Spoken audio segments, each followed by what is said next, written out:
Hello there, this is Dimitris Christou and I'm back with another Blender video tutorial. And once more we'll try to build something nice using Blender.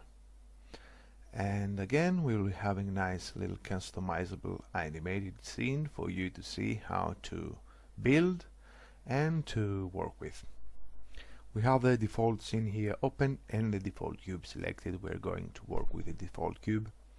And what I'll do is move right here and over to the object modifiers, and I'm going to click add modifier and add a subdivision surface.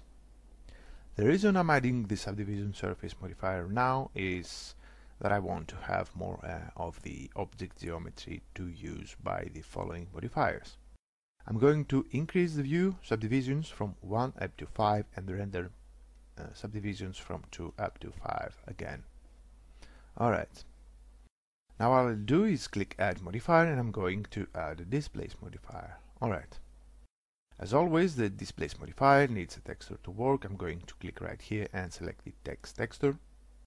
And moving over to the textures, we have the texture here used by the displace. And I'm going to change the type from none, let's set it to clouds. And what I'll also do is let's bring the size up a bit. I'm going to set it to 0.5. Okay. Looking good. Back to the object modifiers. And what I'll do is add another subset modifier. And I'm using this one to smoothen up the result of the displays. I'm going to leave this at the default settings here. Set the view to 1 and the render to 2. Now what I'll do for my object here is add a wave modifier. Let's add it. And I'm going to hit play to see how it looks, and you can see the wave here affecting the object. Now for this wave modifier I'm going to bring the speed down. Let's set it down to 0.1. Okay. And I'm going to increase the height. Let's bring it up to say 2. Okay. Now let's see. Okay, and we have the wave here affecting strongly the object. Alright. Now what I'll do, and what is pretty interesting about this scene, is that I'm going to add a second wave modifier. Let's add it. But for this one, I want to uncheck the X and Y motion. I leave the cyclic on and I'm going to check normals. So now the wave modifier affects the normals of the object and pushes the vertices of the object out and in. Let's see the settings for the wave. I'm going to bring the speed for this one down as well. I'm going to set it to 0.15. I think the height is good as is. Now for this one, let's also bring the width and the narrowness down to 1. Okay. Let's take a look, hitting play to see how it affects the object. Okay. And we're having a strange little deformation here, but don't worry, we're going to render this object using halo. So I'm hitting 7 while my cursor is over the 3D view for the top perspective view and 5 on my numeric keypad for the top ortho view. And I'm going to hit Ctrl Alt and 0 to roughly position the camera. And I'm actually positioning the camera above the object, looking straight down to it. Selecting the camera, right mouse button click to select it. I'm going to zero out the X and Y values, and I'm going to bring the Z up to 7. Alright. What I'll now do is, let's also delete the lamp. I don't think that we need it. Okay. What I'll now do is hit Shift A and add empty and plane axis.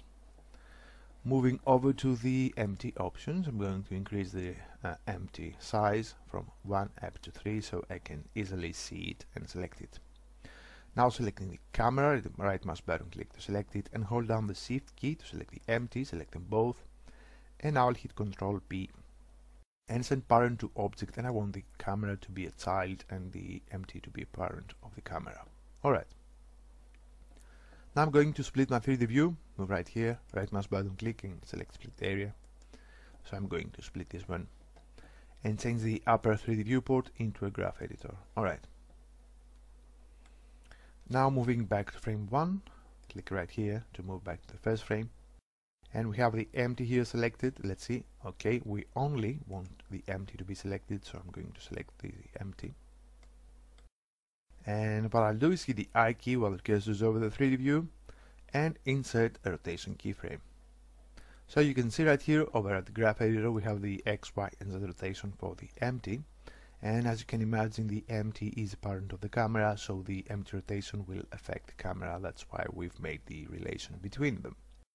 I'm going to hit the N key while the cursor is over the graph editor for the little panel here. Now let's select the X rotation and I'm going to add modifier and I'll add some noise. Now for the noise, I'm going to increase the scale. Let's set it up to say 20. Okay. And I'm going to set the strength up to 2. Alright. Now select the Y rotation. Click add modifier, add some noise for this one as well. I'm going to set the scale up to 40. Okay, bring the strength up to 3. And just so that we're having some variation for the between the 2 and the X and Y noise, I'm going to set the phase for this one up to 30. Alright. Looking good. Now I'll move over to the Z rotation. Click add modifier. Let's add some noise for this one as well. I'll set the scale up to 40. Okay. And let's set the strength up to 2.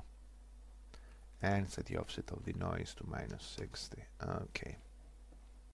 Now I'm hitting 0 while the cursor is over the 3D view for the camera perspective view, and let's take a look. Let's see how this one looks. And you can see that the camera is following the rotation of the empty, and we have some nice little frames here for the object, for the animated object. Okay. What I'll now do is move over to the materials. I'm going to select the cube, move over to the material options. We have the material, and as you can see, the material uses the texture from the displays. I'm going to leave the texture to affect the material, and I'm going to change the diffuse color. Let's set it to a nice bright blue color at about here. Okay. Now what I'll do is set the material from surface to halo. Now for the halo, I'm going to bring the alpha down. Let's set it to 0.6. I'm going to bring the size a lot down, set it to 0.005. Okay. And I'm going to check rings, set the rings down to 2, and let's change the rings color. Let's set it at about here. Okay. Now what I'll also do is move over to the world options, and I want the background here to be darker, so I'm going to click the horizon color and set it down to say 0.05. Alright, let's render to take a look, and you can see there in the result. Now the interesting thing about this object here and the way it moves is that it uses both the wave modifiers, and it looks pretty nice when animated. I'm going to change the dot graph editor into a node editor. Let's add some compositing nodes. Click here and here to use the nodes. We have the render layers, take them to the left, and the composite, take it to the right.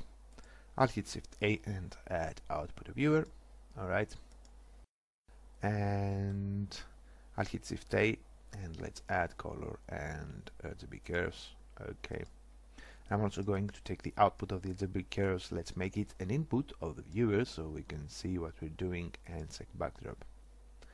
So I'm using the RGB curves. I'm going to just add some contrast to RC. I'm going to bring this one down to make it darker and this one up to make it brighter. Okay. And what I'll also do is hit Shift A and add filter. Let's add glare, a glare node. Okay, connect this one. I'm going to change this one from streaks to ghosts, and let's bring the threshold down. Let's set it down to 0.1. Okay, and you can see that the ghosts effect here kicks in, and that looks pretty interesting. Alright, I'm going to hit Shift A and add filter, another glare node, connect this one as well. And I'm going to keep this one at streaks and bring the threshold down for this one to 0.1 as well. And you can see the streaks effect here applied. Only thing I'll do for the glare node, for the streaks node here, is bring the streaks from 4 down to 2. And you can see that we're now getting these horizontal streaks here. Okay. I'll also hit Shift A and add distort and lens distortion. Let's connect this one as well. I'm going to bring the distortion down to minus 0.1, and what this does, we've seen it before, it creates some sort of punch effect in the image. It takes the inner part of the image in, and it looks pretty interesting, and I just set the dispersion up to 0.1. And as always, in order to make everything work and everything appear in our renders, we have to make the final node output and input of the composite node. Alright. So this is the compositing. I'm going to now change the compositing nodes into a graph editor because I want to animate something else. Now back to frame 1.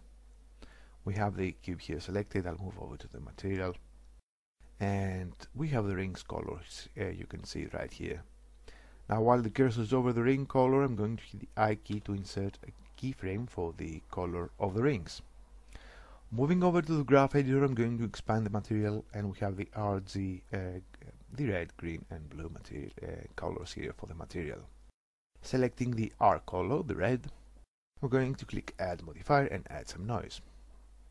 Alright, I'm going to bring the scale up. Let's set it up to say 20. And bring the strength up. Let's set it up to 10, or perhaps set the scale up to 30. Okay, looking good. Let's select the green color, click add modifier and add some noise. I'm going to bring the scale up to say 50 and the strength out up to 20 or perhaps 30. Alright, let's set it to 40. Okay, now I'll also set the offset. Let's set it to minus 30. Okay, now for the blue color, select it, click add modifier and add some noise. Set the scale up to 10 and the strength up to 4, or perhaps let's set it up to 8. Okay, looking good. And as you can see, this is pretty interesting, and I think it's been since Blender 2.5. It's pretty interesting that we can animate, and as you can see, we can add some noise modifiers for the graph. We can animate pretty much everything you see here for the material or for the object modifiers. And that's a good thing about those scenes. You can tweak them, you can use your own settings, you can animate the settings and try your own things on the scenes. Okay, looking good. And now what we have is the rings changing color over the course of the animation. Now let's find a nice little frame here to render. Okay, at about here, let's see what color this will be. Okay, let's render another one. Okay, looking good, and let's render another one. And as you can see, this one also renders pretty fast, and it's pretty interesting. So this is it. I will be rendering some clips for you to see, and as you might imagine, since we're using the noise for the object motion, for the camera motion, and for the color and for the material color, you can pretty much render as many frames as you like. It will look pretty interesting and pretty nice. So this is it. This is Dimitris Christou, and thanks for watching.